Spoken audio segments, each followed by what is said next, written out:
And welcome to the Samsmithaudio show. I've got Craig Shumway. Is that how do you pronounce your name? It's Shumway, yes sir, Craig Shumway. Okay.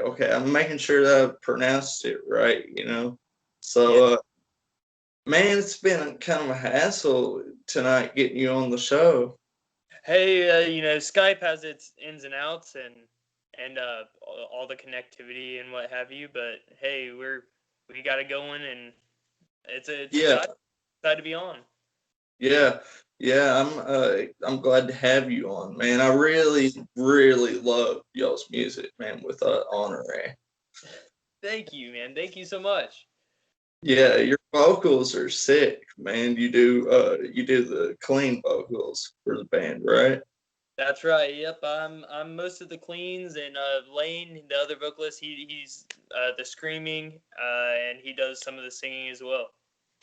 Okay, that's awesome, man. So he does cleans and screams and all that good stuff too. That's awesome. So I know you've probably been asked this question a bunch, but I mean, how did you guys get started, like as a band? What's y'all's little? We actually all kind of met each other in high school. We were in the same choir class, and Trey and I, Trey is the guitarist of the band, one of the guitarists. He just kind of invited me to start playing with him and his buddy that were listening to, A Day to Remember, Asking Alexandria, all that, meat and potatoes of post-hardcore kind of bands. Yeah, And so I just jumped into it. And then Lane was a a grade or so under us. So he was really wanting to be a part of it. And we were like, all right, let's see what you got. And he blew us away, man. He's one of yeah, the players I've ever heard. yeah. He's man, y'all are all really dope, man. I looked into you a little bit more than the other guys, because you're on the show, But anyways, how did you had you when did you get started with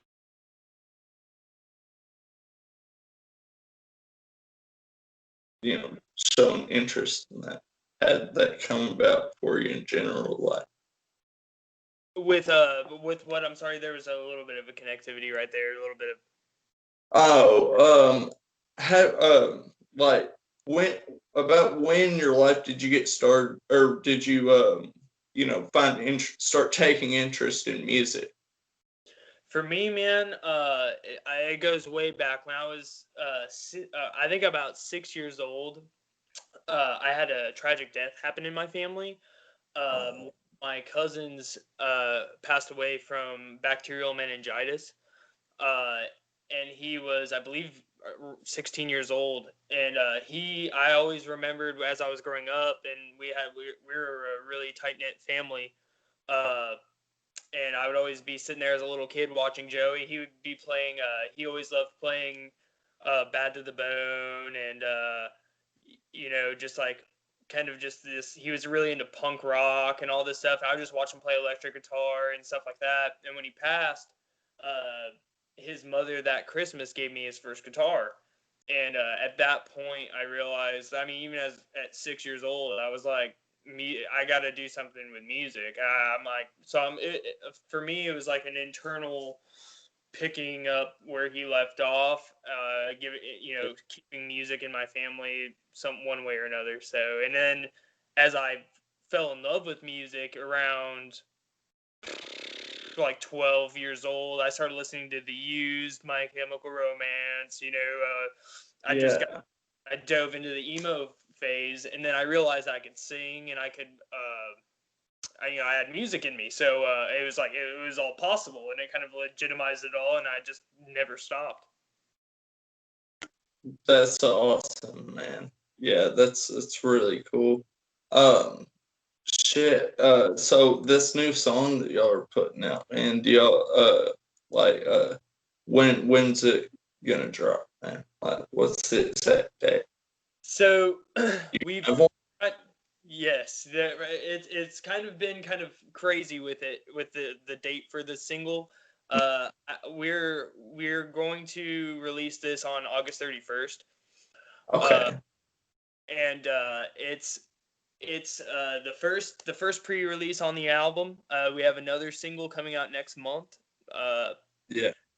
To predecess the album as well, and then we'll actually have a music video for this single in October after the whole record's release. We're gonna have a music video come out of Forge One Better as well. Yeah, that's gonna be fucking awesome, dude. I can't wait. Yeah. Dang, man. This little square where it shows my face at the top right hand corner of the screen.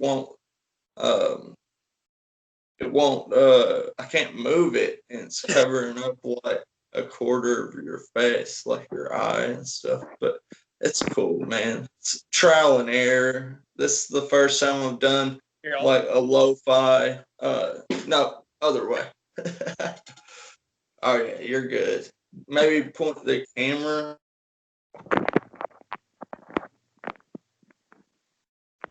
I'm kind of just sitting in my spare, but Yeah.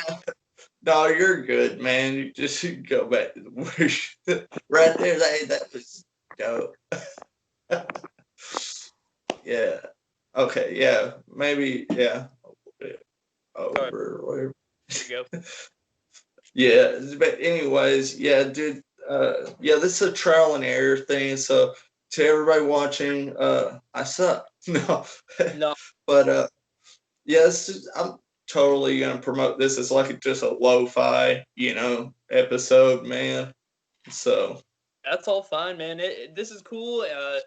I'm excited with what you're doing, man. The podcast seems to be, podcasts seem to be, a really great way for bands to get to, intermingle with, their fans, and for fans to hear more from the bands, yeah, in this time where it's like you don't really get to see us that much anymore.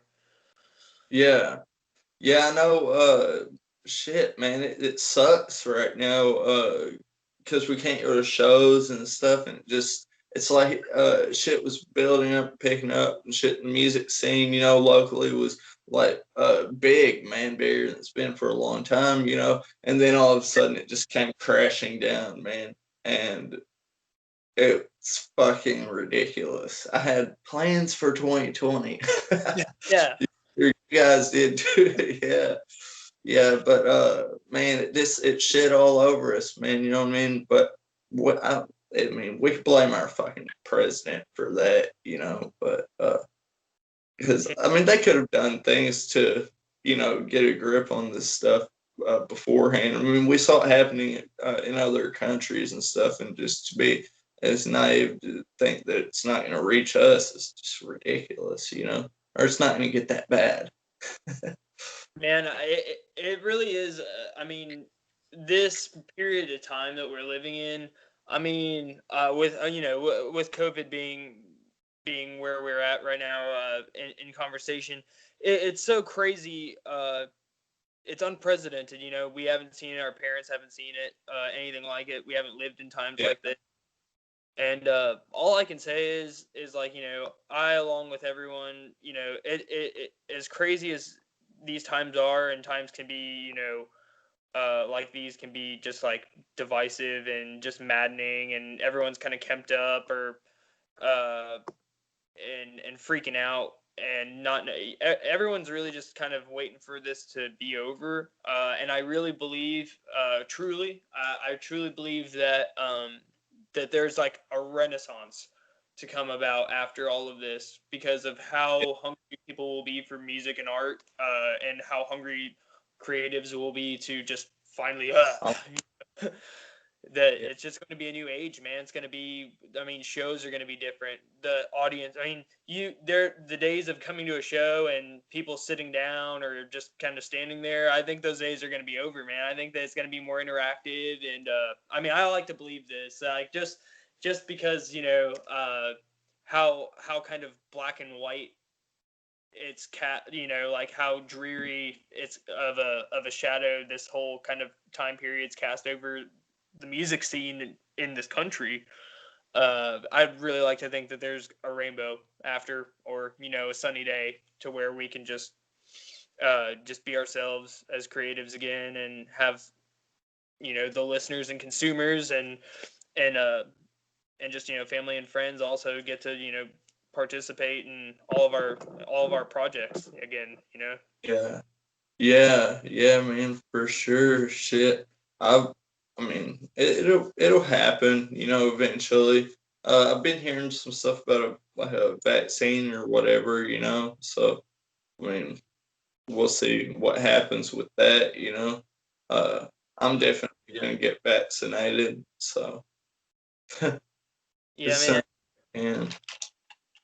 uh it's just wild, all the different things and various things that they have, talking points that this is all stirred. I'm just uh You know what's funny is back to the subject of music and less politics and stuff, but it's funny how when the quarantine stuff first started, there was a lot of like new groups and stuff like that popping up for like people to do Facebook live shows, and yeah. things like that, and lives on Instagram and YouTube and stuff, and bands were doing a lot of that, and then here the past couple months, I've noticed that that's slowed down a lot.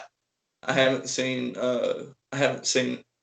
near as many uh, I hadn't seen near as many bands doing those lives recently. Got a good view of your skateboard there. Yeah, sorry about that. No, you're good. Like I said, I'm kind of just squatted up here in my spare bedroom. Yeah, The Facebook Live thing is kind of it. You were right. Like, I was seeing some stuff like pop up before Corona kind of happened, and like yeah, um one thing that I had seen, like, that I was actually really drawn to, aside from Facebook, Facebook Live is, I mean, it's really opened up to where I mean, we have a Facebook Live show August 28th from Growlers in Memphis. Like, we're gonna be broadcasting a full band live show from there. I mean, it's really cool because I didn't think that we were going to do something like that for a minute. I mean, we did an acoustic one, but yeah. uh, nevertheless, another platform that's really cool for artists that Honore is probably going to tinker off with in the future is stageit.com. That's Okay. it's freaking awesome, man. They, like, artists can just, like, you can support them by, like, they can actually sell tickets, and it's like just a Yeah. private. So, and they can just sync their audio in and just go hard, and then do like a Q&A or whatsoever with certain folks, or with all of them. It's pretty rad. Cool. Yeah, that sounds like it. I'm gonna have to check it out, man. That is really rad. Shit. Yeah, yeah, it hasn't really like affected my podcast that much. I know that with all this stuff going on. I started doing like interviews and stuff like that, which I'm still working on, but I was kind of surprised at you know, uh how well that's done, even with Corona going on. But I've been really safe, and I've never had more than like one person in the studio at one time, or two people at a time, me and two other people, So because I had Brick Hole and Hayden Valentine over here together, so I can't really say that. Put my foot in my mouth there for a second, but but yeah, it's I've been trying to get more people to do the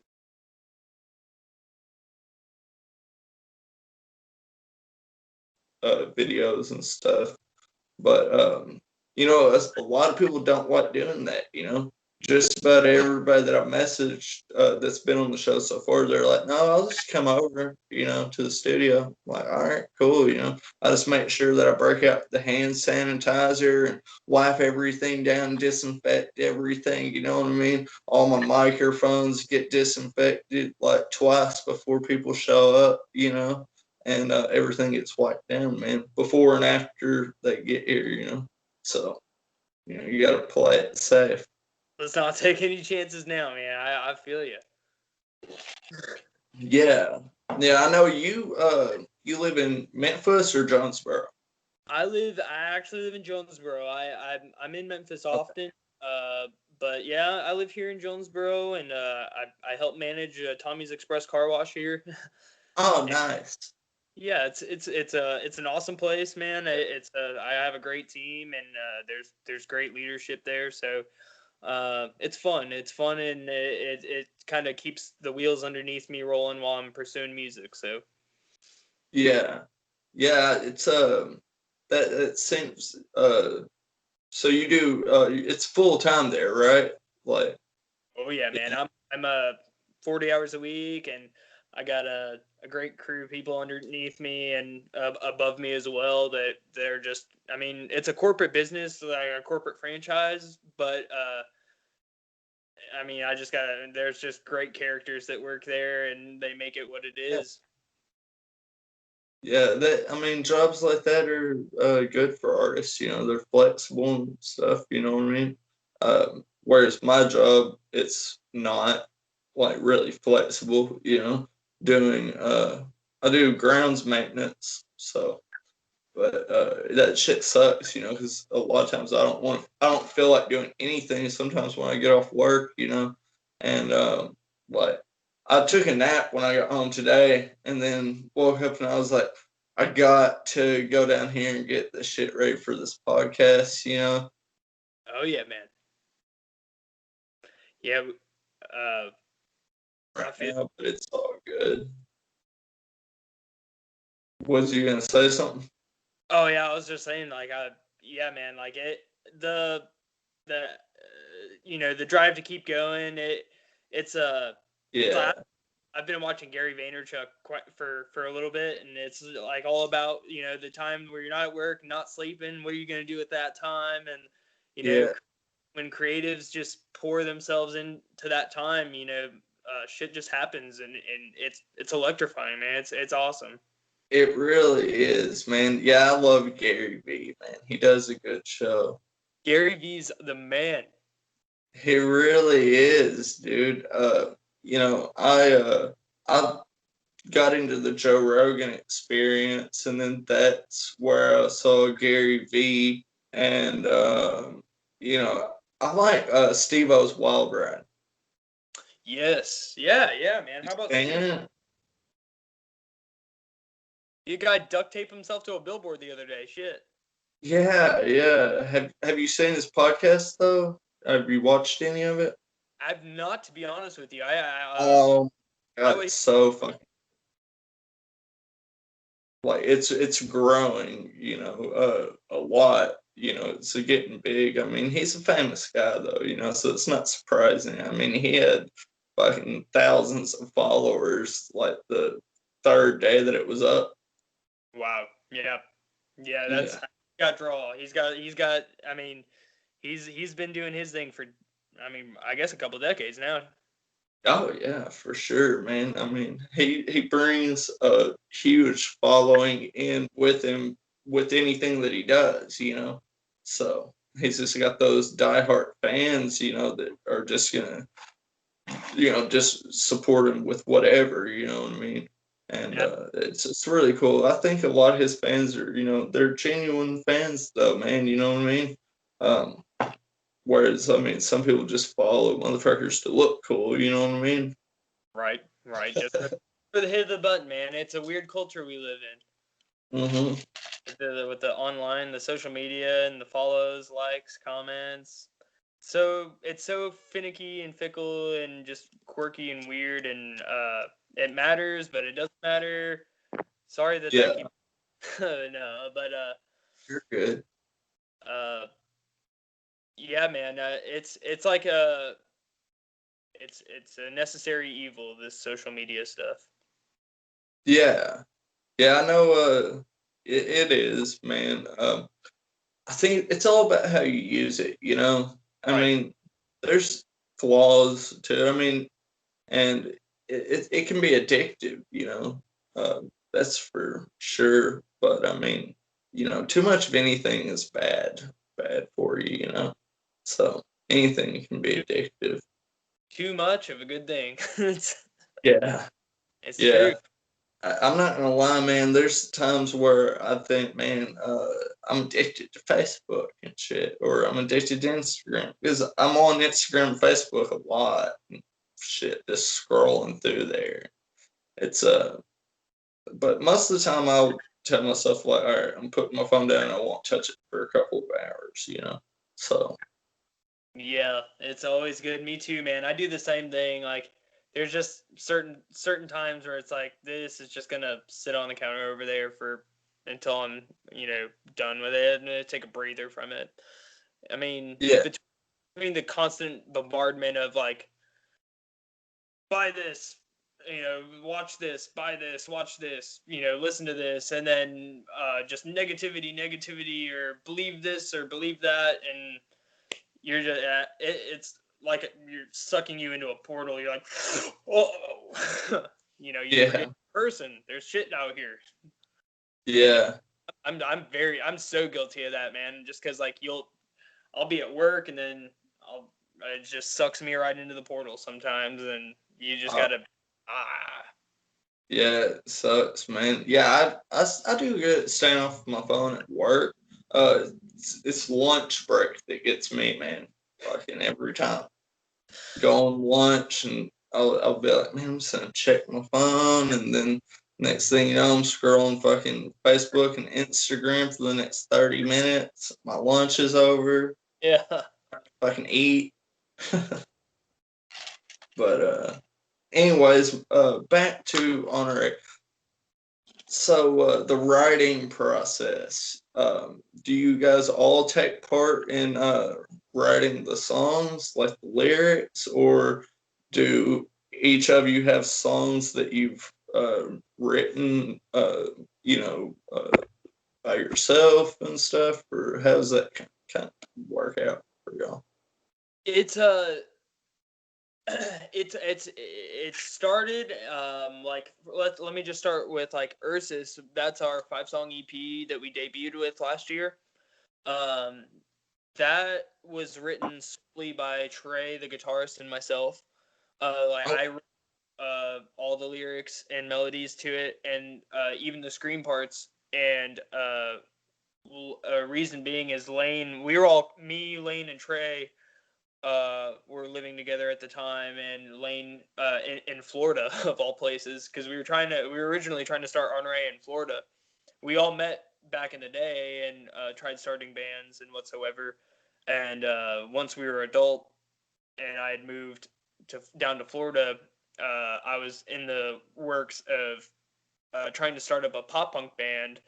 Ended up yeah, talking Ray down to Florida to live with me and to play in this pop punk band. And lo and behold, the pop punk band kind of dissolved, and we were left with like all the music that we became friends listening to and all this. So we decided to start Honore down there. Honore is named after a street in Sarasota, Florida, and uh, yeah, and and then we asked Lane because we had been writing these post-hardcore songs, because I'd write this this high floaty pretty melodic melody for this whatever the guitar part that Trey wrote, and then he'd write this other part to it that was like, I really can't sing over that, or it's like if I sang over this it would kind of be weird.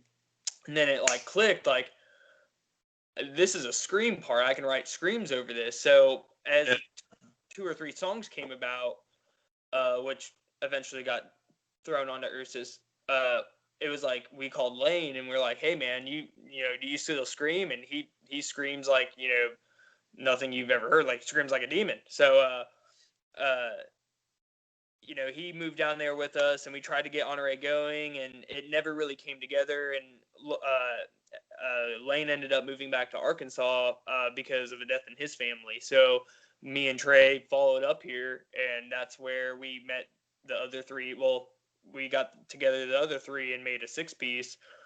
And now, you know, like for this next record, for example, it was a lot more. We included Lane way more in the writing. Lane wrote his parts for the Human Experience, and but all the music was still written by Trey for the most part. I think Landon has made a part or two, and then Landon. Really, it's like Trey will compose the song structure, and he gives Lane and I something that's like a karaoke track of sorts, and then we kind of write that, and that's how it's been now. And now that we have evolved even further from that, and the other band members are less like they've learned all the stuff that Trey's written for the most part. They have some stuff still for future releases that they're working on right now, but now the writing process with Honore seems to be that of like way more like Trey's writing. He'll write a guitar part with kind of like a very basic maybe kick snare to give Alex an idea of what to do for drums, and now Alex is way more included in writing his drum parts, and you know, that it's all just we're just kind of getting and growing with each other, and with Trey, Lane, and I having written songs for, you know, about 10 years with each other, including these other guys in is something that we're striving for, to include them in the writing process, as it's, you know, it's their baby too. So Yeah, that's awesome, man. So yeah, that's cool. So it sounds like y'all all, you know, play your part in the writing process and stuff, you know. So absolutely. that's really cool. I know whenever I saw y'all live at the Eyes Up House, that's where I first heard about Honore. And dude, that was a dope show. Yeah, I'm pretty sure that was the night Todd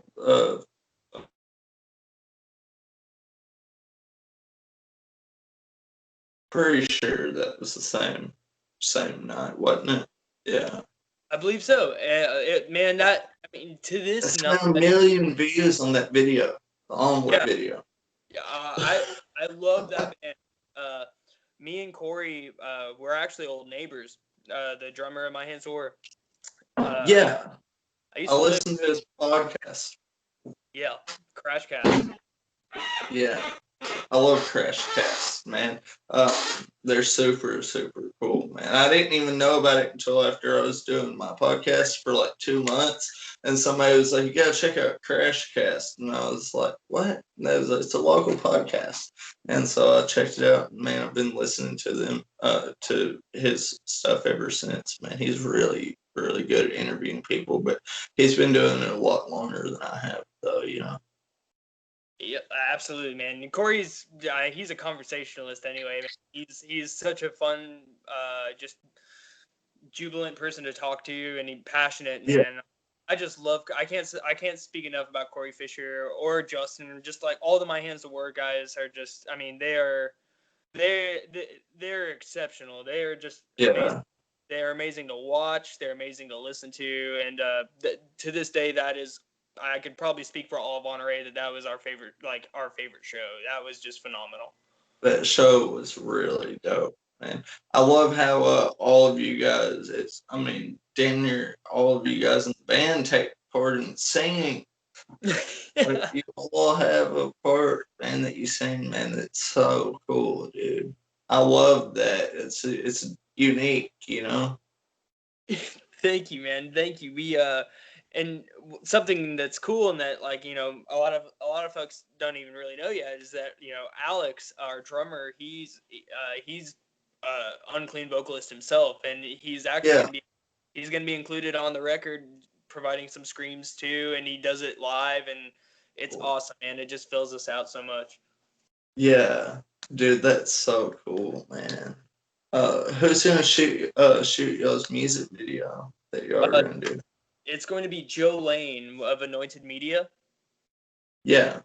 Okay. That's gonna be cool, dude. Absolutely, man. And yeah, Joe's work speaks for himself, and the bands that he shot, we love those bands. Yeah. Super talented and very sweet guy. We actually just got off the phone with him not too long ago discussing the music video. So Really? Oh man, you can't talk about that right now, huh? I know, dude. All this, yeah. I want to ask about it so bad, and I'm sitting here like, I know I want to ask about it, but I know he probably can't talk about it right now. As far as the ideas go, I'll leave it to a surprise. But all I'll say is that we are really, really blessed to be able to like shoot this music video at the location that we are going to get to do it, and it's going to be something very different. Like we're trying to do something that's not like a band shooting in a house or like in a parking garage. Like this is going to be off the wall. Oh, okay. Hell yeah. Kind of like Anchor Laugh Track's really been doing some sick music videos. Yeah. Yeah. Their stuff, Census, their new music video is amazing. Their previous music video. I still haven't checked it out, man. Census. I haven't checked out their new music video. I've seen it all over Facebook, man. But I don't know. It's I fantastic. love the. Here, bear with me just 1 second. I'm sorry. Oh, you're good. I'm gonna be gone maybe 10 seconds. Okay, I can edit it out later on.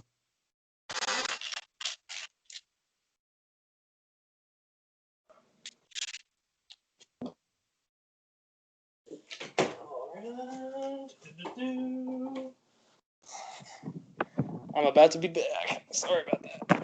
Oh, you're cool, man. Yeah, I can just edit all this stuff out, and it would be like it never happened. All right, good deal, good deal. And all right, I didn't realize how low my battery was. We are back. Yeah, and I'm hoping that I can export the audio by itself from the video that I'm recording. Is that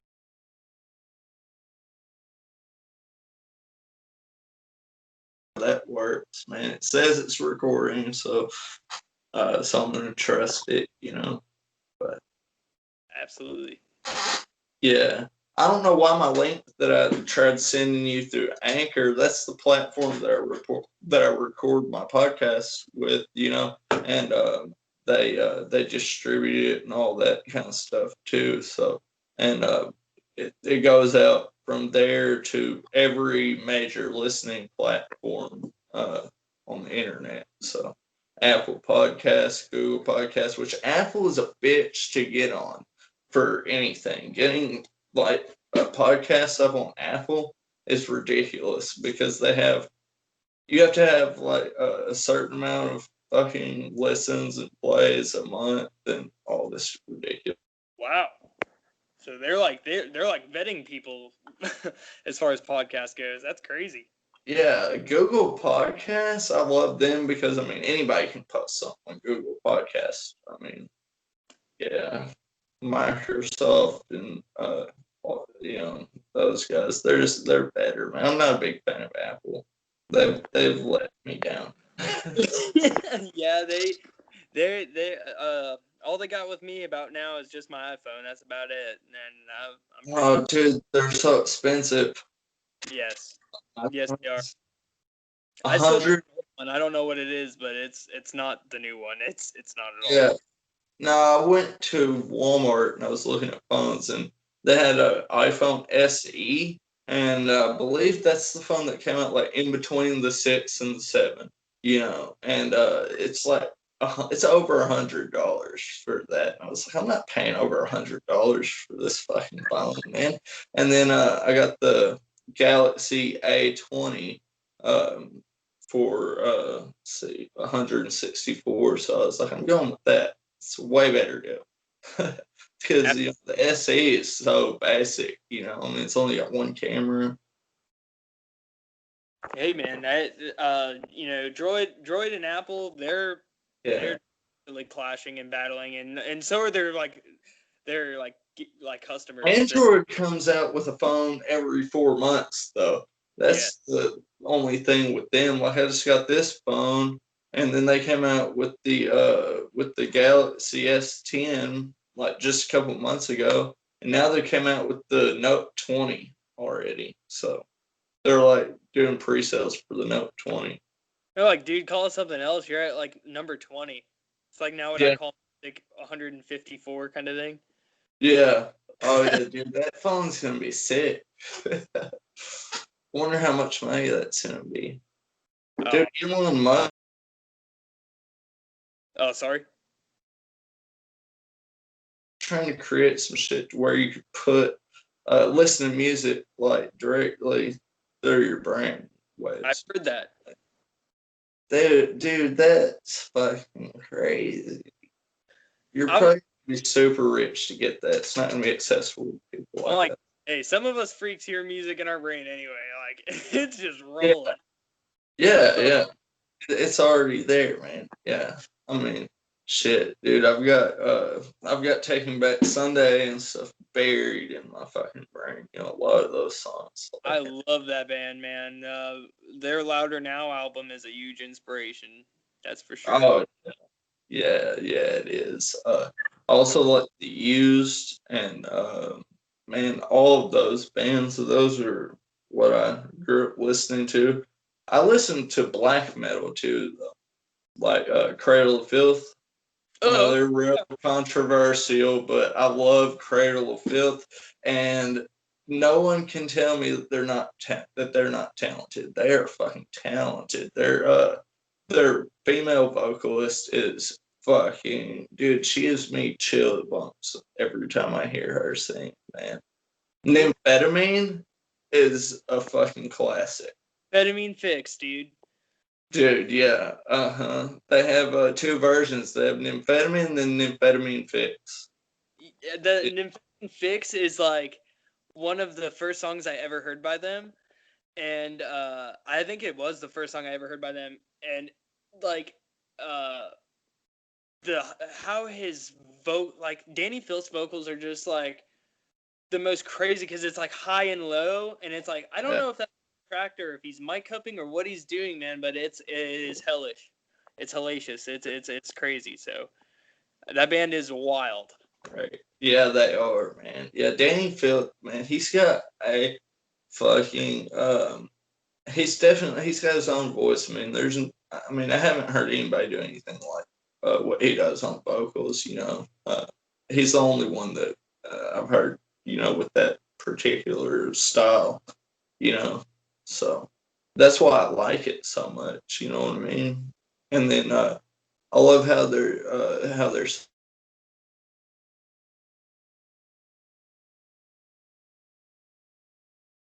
flows, and I mean, I can get lost in that music all day.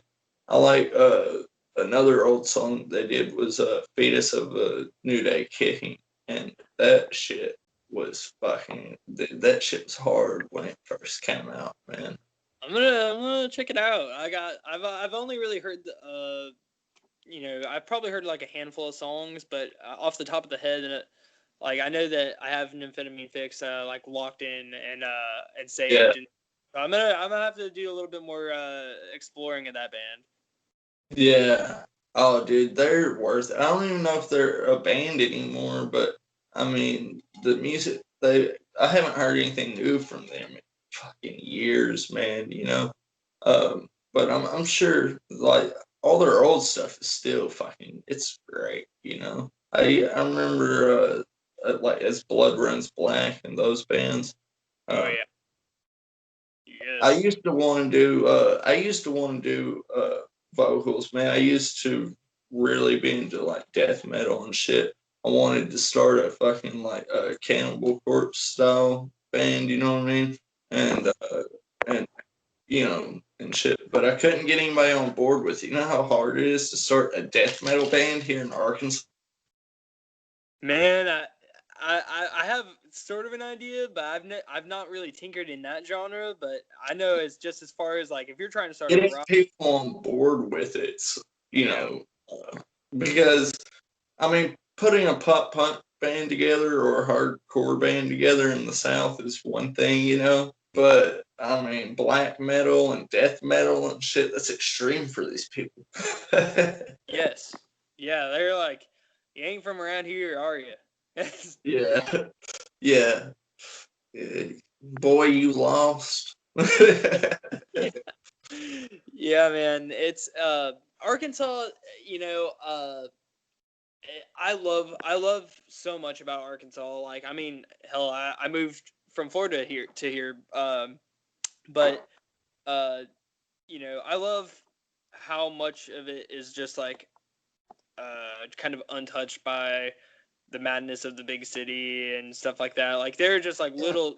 You can go on a few hour drive in Arkansas and just it just puts you in the right place, man. You don't see terrain like and like you know little small towns. Uh, you know my parents live in Cherokee Village, Arkansas, in Sharp County. Uh, I have no clue where that is. yeah, that's like it's like right at the top where Missouri is, like up by Hardy and Highland. Okay.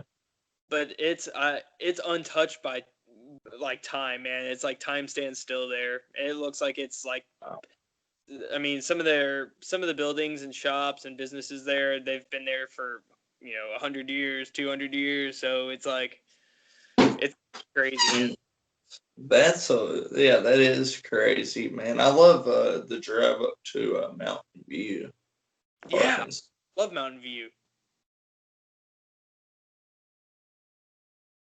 And that it doesn't get a lot of respect, man, like it should. You know what I mean? I mean that's the folk capital of folk music, man. I love being there and just like I don't They have like they have a folk music festival like every Friday and Saturday. yeah, The whole town square, and there's a lot of really talented people if you like folk and stuff. it's It's stupendous. fucking It is, man. It's like I've been there before at one of those like where it's like the whole square is just lit up with musicians, banjos, dulcimers, guitars. It's standing basses, and you're just like, oh, I mean, me, I'm a huge Avett Brothers fan, so I'm just like, this is awesome, you know. So yeah. uh, Yeah, I can play the banjo really well, actually. I can't play guitar, but I can play the banjo. It's crazy. yes, Yeah, I like folk I've, punk and stuff. My biggest influence, though, for getting into folk music is Towns Van Zandt. oh yeah, man. Towns is the so many Towns good. Van Zandt.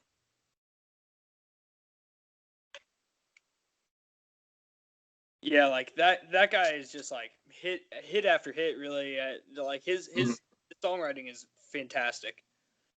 Yeah. Oh, yeah. A lot of people don't realize a lot of those old country songs that you hear. He wrote a lot of them for those big artists, and he never got. I don't think he ever got the credit that he deserved. Really, I mean, dude. Okay, look, go.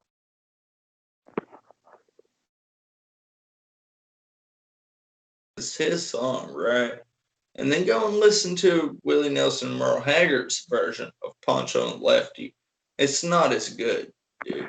I mean, listen to Willie's guitar playing compared to Towns Van Zandt, and it's just you can tell the difference, man. Like some of those big name artists are overrated. You know what I mean? I love Willie Nelson. Don't get me wrong; he's a really good artist. You know what I mean? But I think he's overrated because he smokes weed. And I said what I said. I'm not taking that back. Hey man, that's Just like AC/DC, overrated. ZZ Top's fucking overrated, man. All these overrated S bands and shit. AC/DC, they're really fucking overrated. I mean, all their shit they use the same. melody for fucking everything, you know, like the same tune, man, for every song. It's like Jesus Christ, dude. It's like they had a metronome that was stuck in the same spot, you know, the same timing for everything.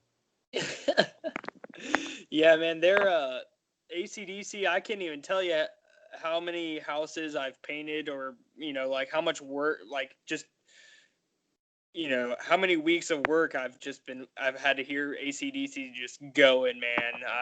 I'm there with you. I'm not I'm not the biggest fan, but I know that they got like Axel now touring around with them, and I'm sure that's like, oh god, I can't even imagine that that kind of a spectacle, to go to an arena and see Axl Rose stomping around on stage with those old guys. And Oh yeah. they're, who knows, man. Axl Rose is old too, though, man. Absolutely, yeah, that's what I'm saying. Like, to see those old guys, and you got, I don't know if what happened to the singer of AC/DC. I don't know if he died or whatsoever, but I guess Axel's going hard. And I don't know. What happened with Guns N' Roses? They just kind of fell apart, huh? I don't know. I I know know that, they were still making music for a while, you know. yeah, like I know the Slash is still like, I'm pretty sure Slash is still pretty, like, he's still trying to put things out. I don't know. I know that he does like guest guitar features on guitar for stuff. And You wouldn't think that those guys would even have to be working anymore, you know? really, yeah. I don't, maybe Some of those artists get fucked on those recording contracts, though, where they don't really like own anything. They don't really making as much.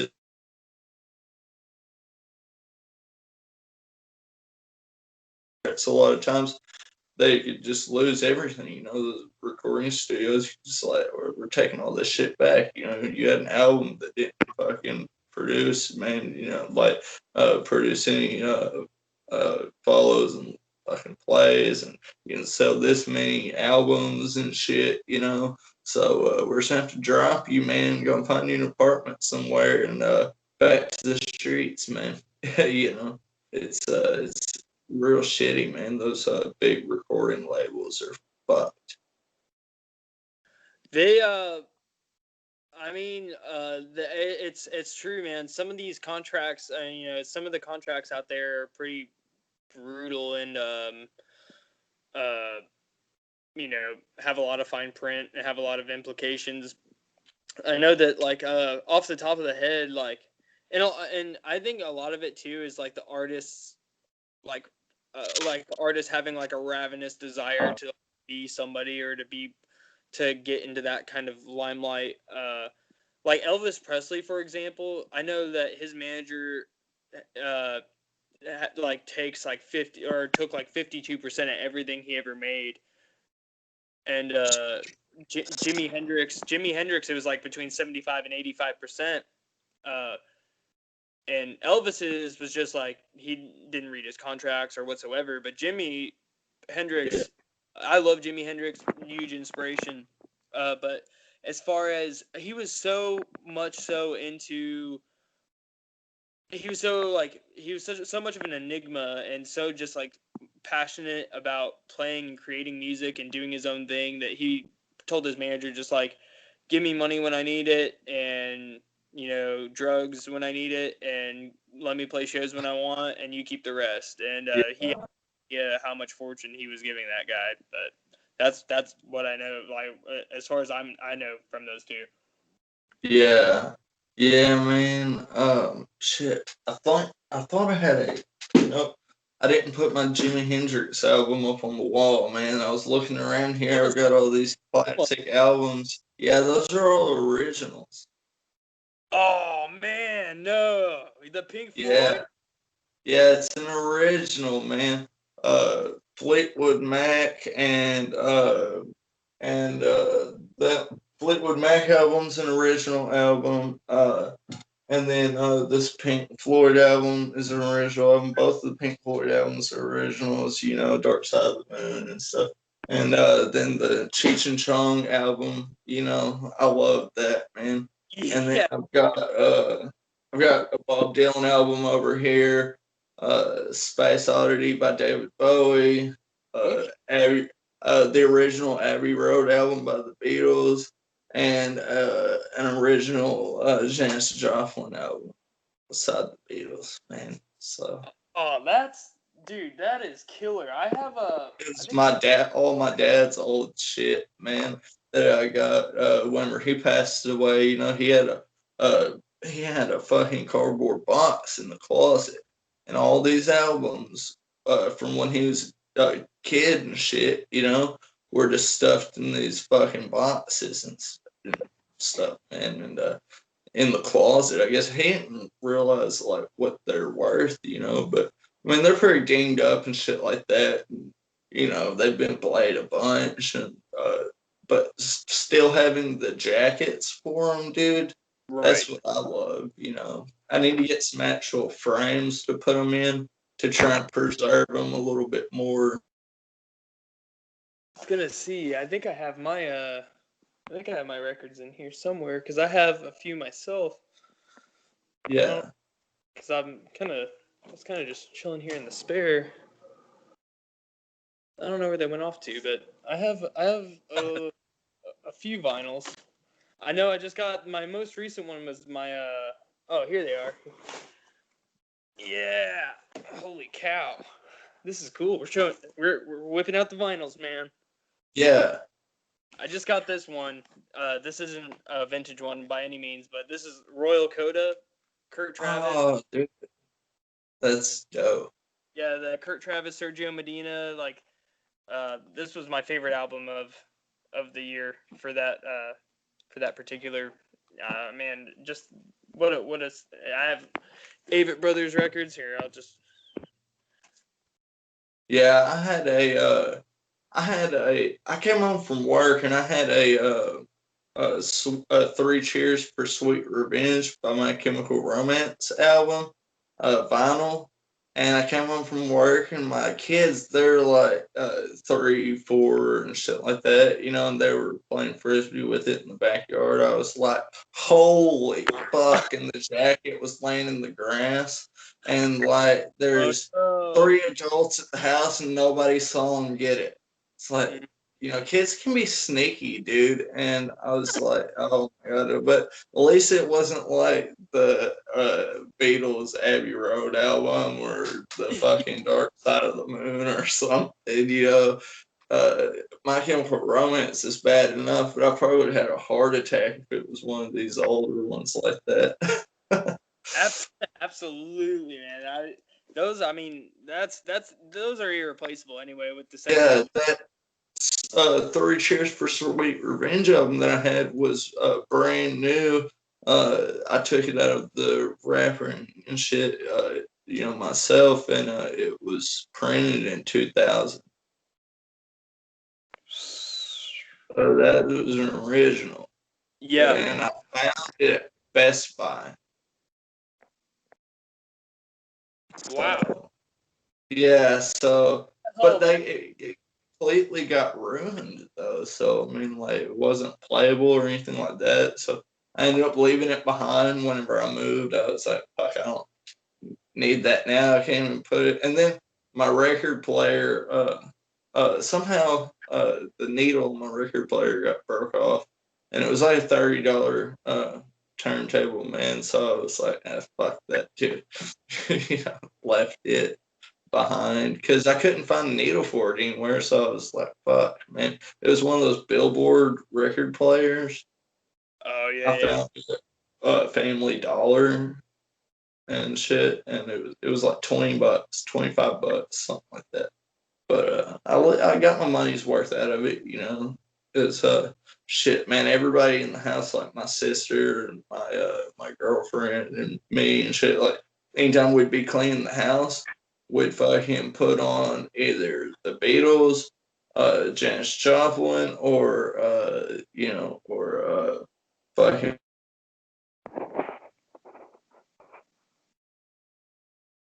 or put on Three Cheers for Sweet Revenge. Of course, I'm the only one. I was the only one in the house at the time that really listened to that kind of music. You know what I mean?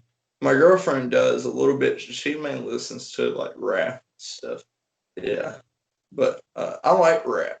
Don't get me wrong, but I'm picky about it. Yeah. More than I am rock and stuff like that. You know what I mean? I like some rap, but like not all of it. Like country rap, dude. I think that shit's trash. Yeah. Yeah. Bubba Sparks is the only person that could pull that off. And I think that's who got all that shit started was Bubba Sparks. And a lot of people didn't even realize he was a country rapper. I Right. mean, these other fucking people that do it, man, I don't think they're very good with. They're just rednecks, you know what I mean, with a microphone. Yeah, man. They rap. I like some rap, like you had said. I'm the I same go kind of. off about that Ryan Upchurch guy because I can't stand his shit. I was like, this Yeah. dude's a fucking racist piece of shit. Dude, he's got rebel flags and shit flying in all of his music videos. Fuck him. Fuck that flag and fuck his music. I mean, I hate that fucking guy, man. Just country rap in general. For me, it's like there's some genres you just don't want to mix, and that's it for me. Like I'm not interested. It's not for me. Yeah, Cup of tea. Like if you're into that, like cool. Like just I won't be there. But no I, shit. like rap genre in and of itself to me is like I like conscious rap, like rap that's like lyrical and well thought out and just well composed and arranged. You know, more so than just like the kind of low vibrational energy, just rapping about just dumb shit. Just like it, if the song has no sort of like substance lyrically, you're kind of losing me. Spare like John Yeah. Mess's dance scream parts because like the most of that stuff's like just like he's just making stuff up. But there's a difference between that and like being degrading people or just like kind of like glamorizing things that are like just fucking just Trash. so trash, yeah, to society or to your mind or to your body, and it's just like, come on, where are we at here? Yeah. Yeah, I don't like that kind of stuff either, man, Yeah, Um like you can hear if a rapper has talent or if a rapper's just like pulling stuff yeah. out, but and or just like you can see where the talent is in that genre pretty clearly. Although that's probably, I mean, that's sort of subjective, but What do it's you just think about Hobo Johnson? He's not really a rapper, but he's more of a poet, but uh you've heard of him, lyrically right? like it's like as far I've heard of him, Hobo Johnson. I've given him a try for like I've heard a couple of his songs and I've watched I think a music video of his and it I mean honestly it's not for me, but I know that Yeah. he like his the I what I can get behind with Hobo Johnson is he's very good at um probably one of the best at like he's probably one of the best uh spoken word Yeah. you Slam know poetry. yeah like slam poetry or like okay if I saw a hobo like me as a person and a consumer of music I probably would not purchase a record or go to see him but Yeah. if I were like on a date with my girlfriend and like Mhm. at a coffee shop tea bar Yeah. whatsoever and this dude's doing this, like I will be right there. Like he will have my attention the whole time, and I'll think he's the best one there. That's how I Yeah. see it. I respect what he's doing, and I get it. And You respect his genre, but it's not really your thing. Yeah. yeah, and I recognize that he's great. Like he's great at it. He's very charismatic with how he speaks and like his deliveries. It's great. Yeah, and it's well thought out. You know what I mean? He really, you can tell he really, thinks about what he is gonna put down for he writes. He doesn't just Well, pick up yeah, fucking pen and paper and just write down anything. Yeah, but exactly. a lot of poets do that shit too. I've written a lot of trash poetry, man. Like I've written a bunch of poetry that other people have been like, I think it's pretty good, man. I'm like, it sucks. And that I never do anything with it, shit. Then as far as it goes, but I think is that hard for you? Sometimes like, do you ever think like, like overly judge your work? Yeah. Honestly, that is the hardest part of writing. For me, probably is well. The Uh, thought of like, I hope people like this. yeah, like, and it's for I me. think weird. Yeah, for me, no, for me, it's something that like I want to say that most creatives or like most artists, if not all. I mean, I don't know. I can't say that, but I would think that this is true that like everyone is sort of faced with that. Uh, um, I want this. I want people to like this. Um, or like how will this be taken? And I have recognized that as like a filter that is subconscious. That is when it's like the thought is organic and it just comes out, and like what, whether it be a poem or your song or a lyric or a melody, and that filter comes up like, hey, are people going to like this? Hey, or, is somebody going to get upset about this? Hey, is this going to will this sell?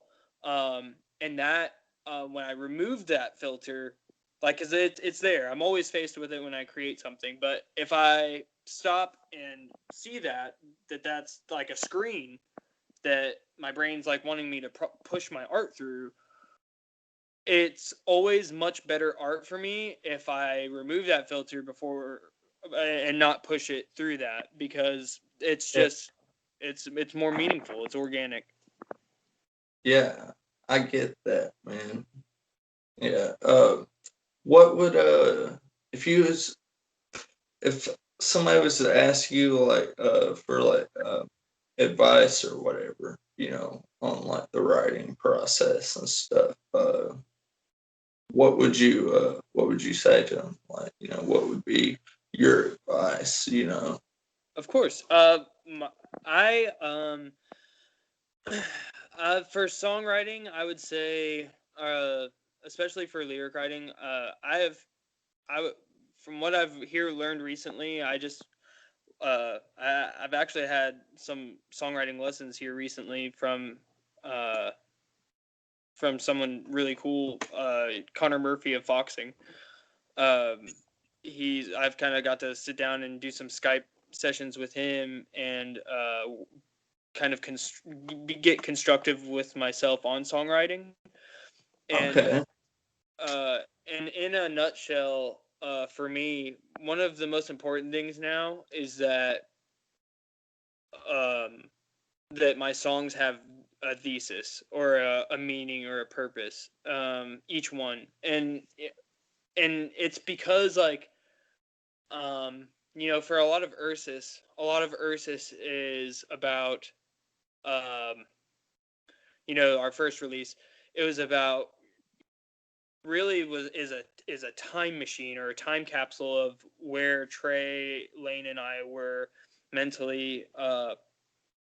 You know, it's kind of a wax and wane. Like, everything kind of fell apart, but it's going to get better. That's kind of the theme for Ursus.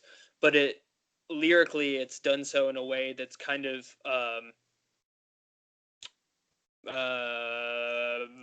don't know how to say it. Very, very, visual. We wrote a lot to paint a picture in the mind of the listener, whereas the human experience is written with a little bit more thesis, because as a record itself, it's about our subjective experience as being a human, like as a creature, or like just a being that we this record and where I'm at with song, or where I'm at with these songs are, trying to uh each song is a piece of, you know um of being human. And like for Forge Yeah. One, for example, the single, I just got done talking to Joe Lane, the music video guy, about this as well.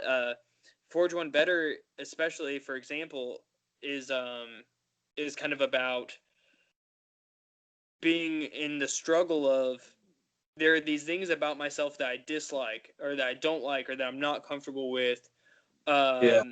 My flesh, like there's this, I pick away at myself, or I shouldn't have said that, or I wish I wasn't like this. And it feels like, and then you have a part of you, and then that feels very flesh like, and very and then you have like the soul part of the human, which is like, why you like music, why you feel things, the invisible stuff, the good stuff, Yeah. uh the timeless stuff. And it's like, what is being human? Is it my body? Is it my soul? Like, which part of that is me? Am I my skin and my arms and my organs and my parts, or am I this ether? um Yeah. and and the examination of that, and the perspective of kind of clicking out and seeing that, uh and giving that song thesis that way, it's kind of becoming a centerpiece for the record. But as a songwriter, my biggest advice would just be to, as weird and as kind of like as it might be, is to sit down with yourself and to be like, to, if you want to write a song about something, or if you feel like you want to write about something, sit down and put it in a bottle.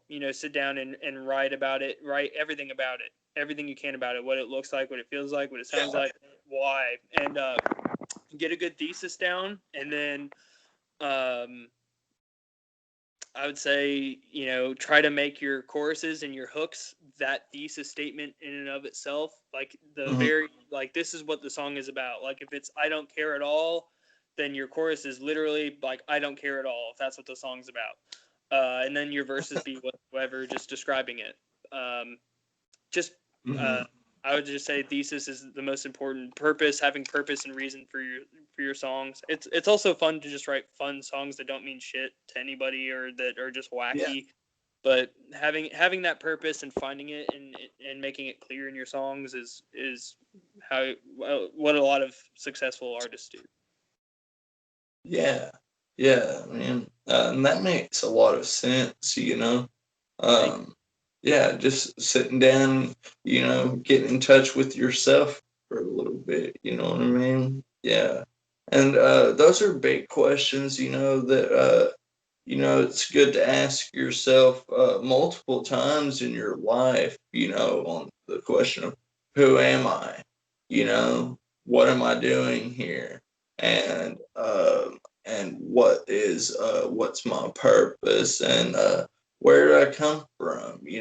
Those are all questions, man, that I think are just really essential, and more than just, coming out of our teenage years and stuff, because we change, and through this change, there's going to be all kinds of different points in our life where we like different things, we mature, you know what I mean? Yeah, anywhere from our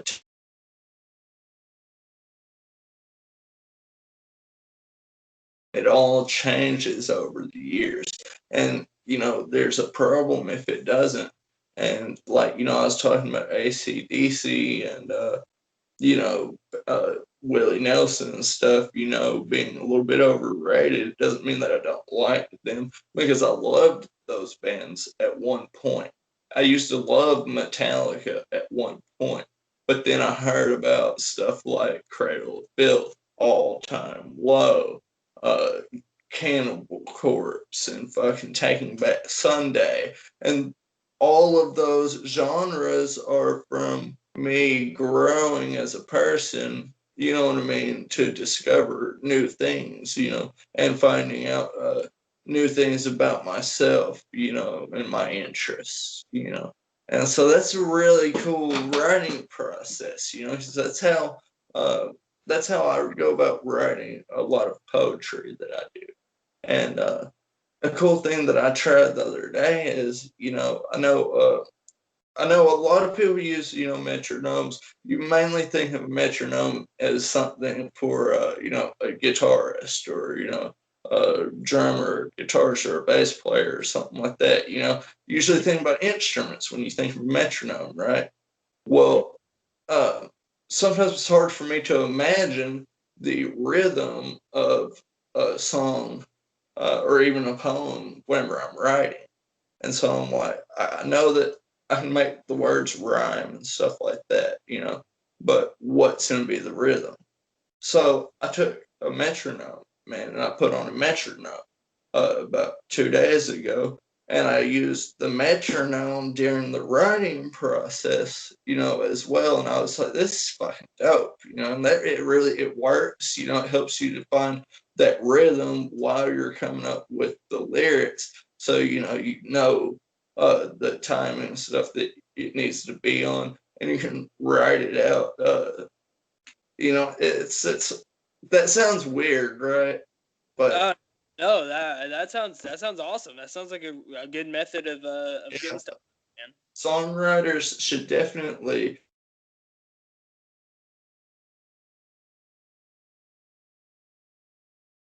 to help you come up with that rhythm, for the song. Absolutely. That's a fantastic way to do that, to come up with the rhythm or the cadence of it, for sure, man. That's awesome. Yeah, it is, man. And like I said, that's my biggest issue. I remember my the first song that first thing I ever messed with, lyrically, was a thing that I did called Jumanji for a death metal band that I was in when I was like fucking 13, like 13 or something. Yeah, 13. And it fucking was literally a song about the movie Jumanji.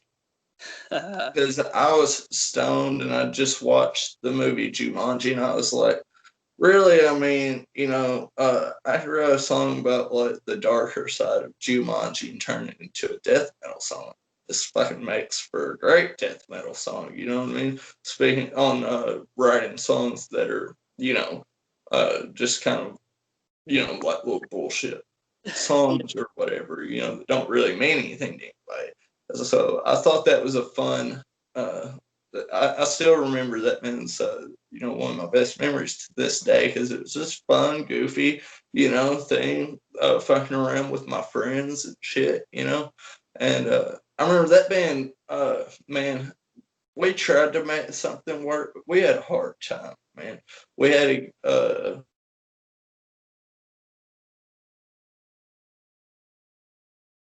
beats and stuff like that. So it was like we had to make this work somehow. And then my buddy Ryan was like just learning guitar, and I was just learning how to do like bear growls and shit. So I was like, I didn't know how to do any other vocals. And so I was like, bear growls are cool. You know what I mean? Like, I tried to mimic Cannibal Corpse, man. And Cannabis Corpse. Have you ever heard of them? Yeah, I've heard of them. They're dope, man. They're really underrated, but they're just as fucking good as Cannibal Corpse. I think, anyways. They're definitely just as like heavy, on the heavy side, but they're talented too. They're just as talented, but they do a lot more of those goofy, songs that don't really mean a whole lot unless you're a stoner. Yeah, no, yeah, absolutely. Those are fun. Those are still like super fun songs. Yeah. There used to be a dude that did like screamo versions of rap songs back in the 2000. I forget what his name is, but that shit was fun. That was like the things that you could put on your car, when you're going to work and jam out. I'd listen to that shit on the way to school when I was in junior high. Yeah, those like I would always remember listening to those like the Punkos Soldier pop out. Boy screamo song, screamo version of Soldier Boy. Hmm. I remember I that. used to rock that shit, dude. Yeah, me too. All the pop goes punk or pop goes crunk or whatever. Those all were was it Punko's classic rock. Those were so sick. Oh shit! I haven't seen the Punk Ghost Classic, right, man? Oh, it's definitely worth checking out, man. It's great. I would definitely YouTube it or Spotify or whatsoever. Yeah, it's good, huh? A Skylit Drive does Separate Ways by Journey. Oh shit, dude! I'm gonna have to look that up, man. That's fucking There's dope. Dude. some great ones, man. There's some great ones. You'll get a kick out of Yeah. it. Oh yeah, I'm gonna look that up tonight. Hey, have you heard of Law Dispute? Yes, I have.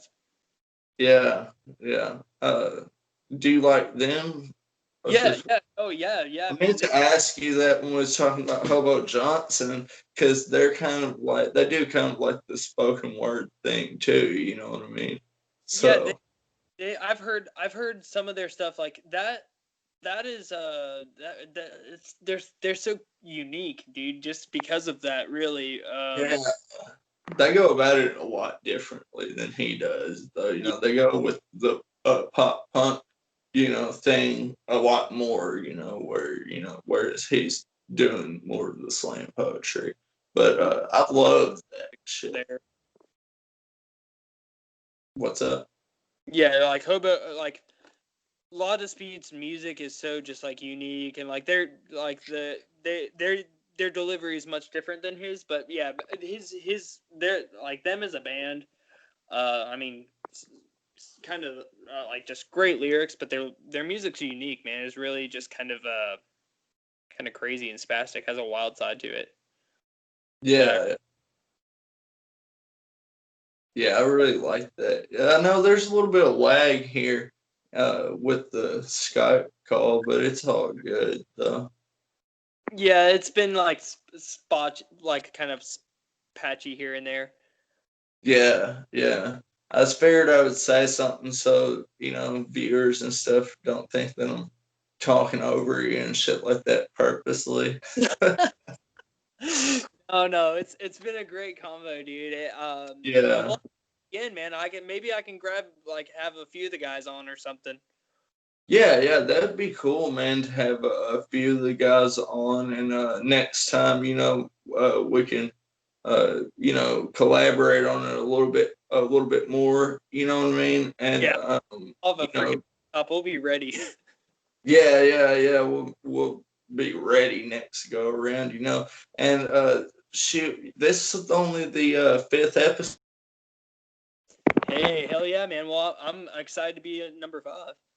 Yeah, yeah, man. I just doing the solo show for a long time, and I started off doing just like a spotlight where I fucking just like do shout outs for bands and shit, That was pretty fun.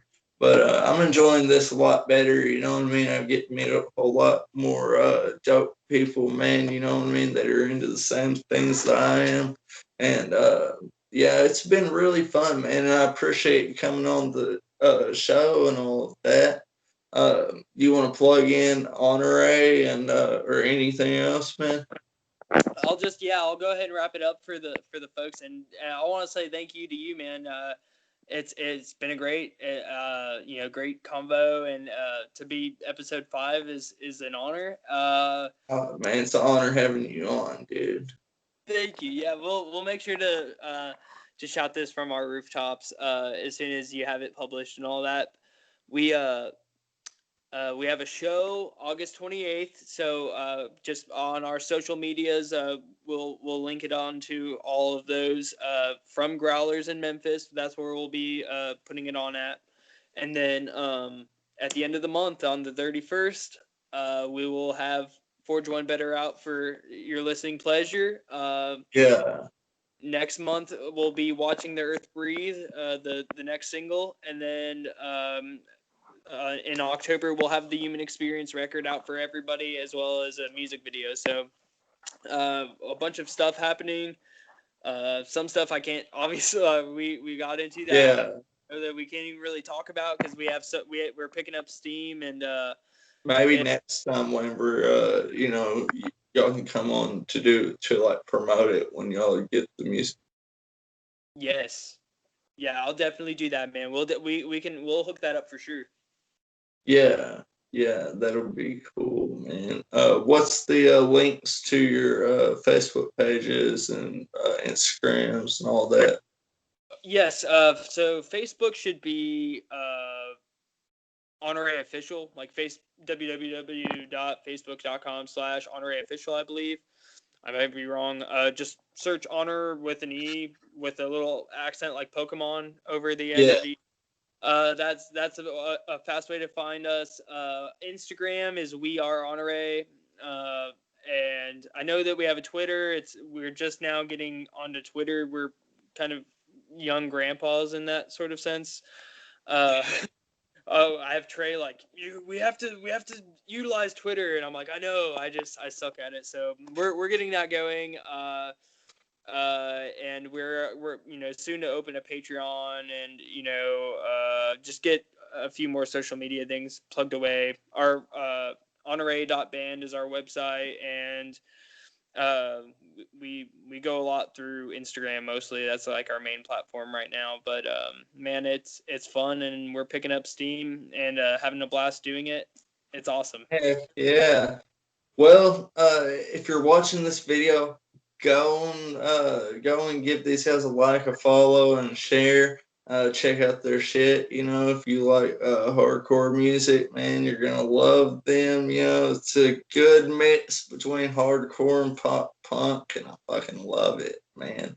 Thank you guys for putting out some good tunes for us, and also don't forget to smash the like button and the follow button, if you're watching this, and, stay in tune for more sick episodes of the Samsmithaudio show. Yeah. And thanks again for coming on, dude. Always, man. It's a pleasure. And like I said, we'll get on another one down the line with a couple more of my guys. Yeah, man. Later.